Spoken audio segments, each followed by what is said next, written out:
Yo, what's up, man? It's your boy T SK out to the day. Mr. Flow so good, Matsiba Totle, Mr. Skip of my what. Y'all already know, but fair to back with you guys with yet another YouTube video. If you are new to this channel, please do make sure to click that red button and subscribe. Also making sure to click the bell next to that red button because that's what makes sure that YouTube does notify you every time we upload a video. If you're also not subscribed to my other channel, Cisco DTV, make sure to also head on over there, Shazam that red button, also clicking the bell next to it. Now, from the title and the description of this video, I'm sure you guys already know what I'm going to talk about. And that's obviously something that happened a few days back. Just didn't have enough time to actually come out and post a video. But I'm obviously going to be talking about Zinzi Mandela basically coming out and basically saying a couple of things about the land and saying a number of other things about white people that, eventually just sparked the whole rage of outrage, and some people upset, some people happy, some people in between about it. And this is what she basically came out and said. Now, I'm not going to go through everything. I'm just going to go through a few of the stuff. But she said, dear apartheid apologists, your time is over. You will not rule again. We do not fear you. Finally, hashtag the land is ours. Responding to a white guy that tweeted her and said, this is an irrational, emotionally charged response, ma'am. Please rather not. She said, seriously, a white Afrikaner male telling me of all people what to do. Another part of her tweets, she responded to somebody that said, thanks, Josh, was asking Zinzi to answer, as it will be very interesting to answer if she even has one. And she said, I am not accountable to any white man or woman for my personal views. No miss us, no bus here. Get over yourselves, hashtag our land. Now, within the course of the day, she obviously said a lot of other things. And as time went by, you guys already know the people that came to her defense, like the EFF and BLF, obviously, because they're the ones that are at the forefront of discussing the land issue in South Africa. And then there are those that came against the AfriForum, basically calling upon the government to basically remove her, as she is the ambassador of South Africa, I think, in Denmark. Now, as I'm sure a lot of you already know, it seems to me that the land issue in South Africa sparks a lot of, passion and debate whenever it's brought up. Even though to some extent, I do feel that people don't necessarily put it as a top priority as far as what the problems in the country actually are. However, whenever it's debated, it seems to always be a topic of note, and a topic that people just get really, really passionate about. And in this particular situation, as you can see, after she said that, a lot of people came out and were very upset at the sentiments, and some people came out, and they were actually happy about it. Now, I'm going to be very clear about this. I think a lot of what she said here was very, very wrong, in my personal opinion. And the reason for it is the fact that, first of all, she works in government. She's an ambassador of the country. And then she comes out and says something that is, in a sense, very dividing. First of all, who are the apartheid apologists, for example, that she's talking about, right? She might be talking about black people that don't necessarily agree with, for example, the ANC and the EFF's approach to the land issue, right? Or she might be talking about, white people in general. Either way, it's a very divisive thing to actually say, given the fact that you hold a position in office, and that position represents each and every one of these people, including those that actually disagree with you. And I suppose this is part of the problem, which I know some of you might not really know. I'm not very fond of communists for this reason.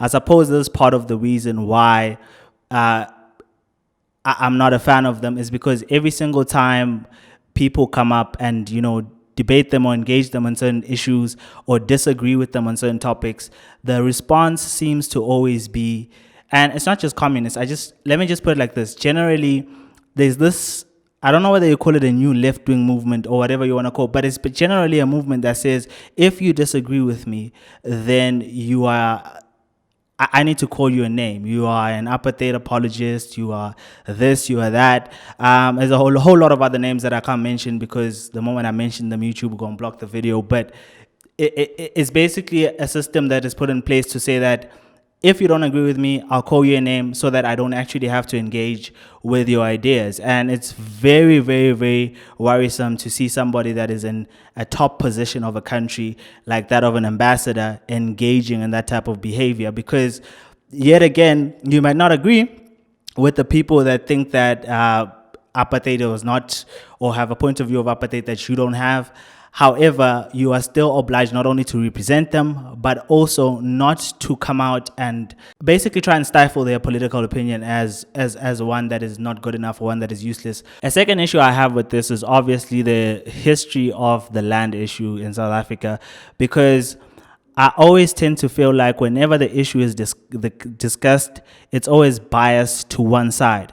If you listen to the narrative that is being spread, again, from the far left movements, and at this point, even the middle left, where they come out and they say, oh, look, they took the land from us, they killed us, and they took the land, and it was this drama, and, you know, basically it was this horrible, and it was horrible, right? It was horrible the way that the land was taken from black people, and what apartheid was as a system. Of course, that's very true.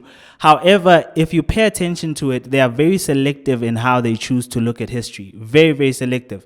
And as much as I do understand and agree that there is a problem with one particular group of people, which is white people owning a vast majority of the land in the country, I don't agree that the way to solve that is to give land to the government. I don't think that's empowering people. I think that's empowering the government, and always results in a dead economy. Like, anywhere you look at it around the world, it destroys economies. However, I just want to engage in the view of history. If you look at history, there's nothing like a country called South Africa in the first place, right? So if you're going to start arguing that white people and them eventually getting to a position whereby they own the land and they own all these other things, and white people generally being in South Africa, because she also calls them land thieves on this and talks about the fact that they didn't come to Africa with land and all these other things. If we're going to go back in history and talk about who the land really belongs to, and even if we just end it at the time when the land was taken, there's a huge problem there in the point of view that you see with a lot of the left-wing political movements, because during those times, first of all, a lot of the land belonged to kings and chiefs, and a lot of the neighboring nations to South Africa, which is, for example, a lot of the land that is South Africa today belonged to the Zulu kingdom. For that is just the truth. This is why when Zulu speak, they always come out and say, "Ilizwe likamthaniya leli," because they understand that this land that is known as South Africa today, a lot of it belonged to the Zulu kingdom. So if we're talking history and we're saying that the people that don't belong here are the white people or the Afrikaner people, we might as well also talk about the fact that majority of the land that is known as South Africa today belong to the Zulu people. So if you are Xhosa, if you're Tswana, if you are Swati, if you're whatever other origin within these areas that are known as South Africa today, you also don't belong there, because we're talking history now, right? Kings Weltini should be able to also wake up and tell you that you also don't belong here. Neighboring countries, right? Lesotho. If you look at what South Africa is right now, South Africa, a lot of the parts of the parts of the Eastern Cape and parts of KZN, some of those parts actually were lands that pertained to Lesotho before they retreated during wars with the English, right? And a lot of that land has been eaten up by South Africa today. Are the black South Africans that own that land thieves now? Should Lesotho now? Imagine if Lesotho went Palestine on us. Right, literally. Imagine if Lesotho went Palestine on South Africa and decided, look, we also want the land back. If you're talking about land, then let's talk about land. The fact that if what white people did does not matter, then there's nothing like a South Africa. Because South Africa in itself is a creation of the white people. So I think a lot of them, when they discuss these things, they want to be selective on what type of history they go with, or which part of the history that they take and which ones they don't take. That's why I believe history always progresses, and as time goes by, things change. Okay, as time goes by, there are new people that come into different places. Okay, somebody can come from Nigeria. I mean, I'm looking at it right now. If you look at what's happening in Johannesburg with the foreigners engaging with police, having altercations with police and whatever. And I keep telling people they're not going back. This is now their home, because that's how history works. People migrate, people go to different places, and eventually those places become their homes, which is essentially what I believe, which is why I'm against with the statement is her attacking white people for actually coming here and eventually finding this place and saying that this is a home. Like, you cannot tell people that have lived for 7 generations in a place that is no longer their home. In the very same way, if neighboring countries like Lesotho, like your Swaziland, like your Botswana were to come back and say South Africa is a land thief, they have majority of what was our land historically, South Africa would say, well, time progresses. So since time has progressed, this is now our land because we've lived on it for so long.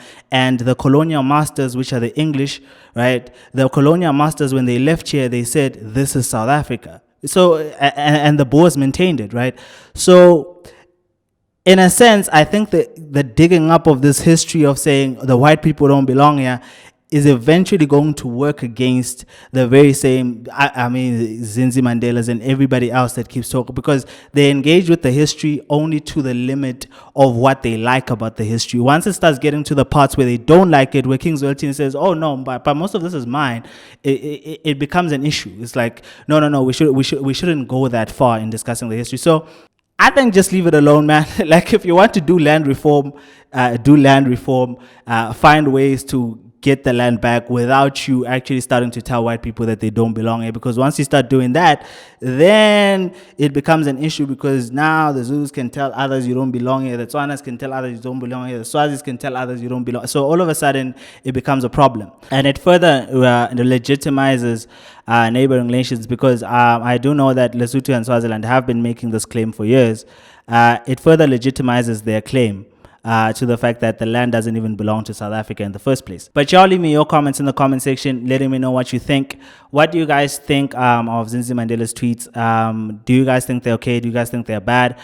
Do you guys think she should resign? Do you guys think she should be fired for making those statements? I don't necessarily think she should be fired, but I do think that people should... I do think there is something wrong with her coming out and making statements like that. Y'all leave me your comments and definitely subscribe. Awesome.